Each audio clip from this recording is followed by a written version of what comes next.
limefanikiwa kumkamata mtuhumiwa mmoja ambaye jina tunalihifadhi kwa sababu za kiupelelezi, aliyehusika katika tukio la unyang'anyi wa kutumia silaha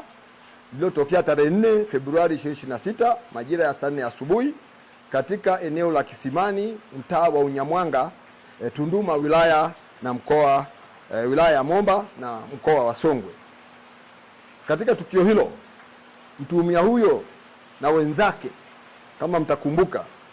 walimshambulia kwa risasi Yengo Mwaipina, mkazi wa Sogea, wilaya ya Momba, mkoa wetu wa Songwe, na kumsababishia jeraha katika sehemu yake ya kiuno upande wa kushoto,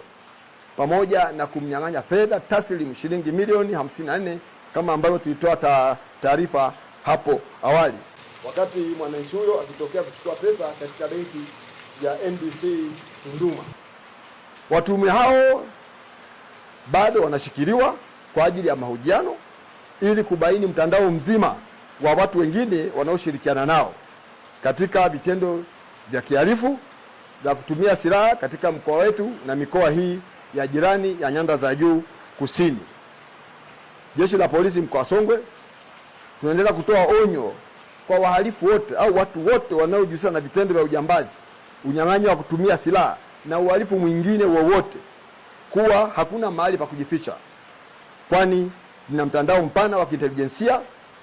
na itaendelea na misako na operesheni kali ambazo ni endelevu na hazitabiriki, sababu tunafanya katika mitindo mbalimbali. Pia tunawaonya wahalifu wote kuwa mkono wa sheria ni mrefu,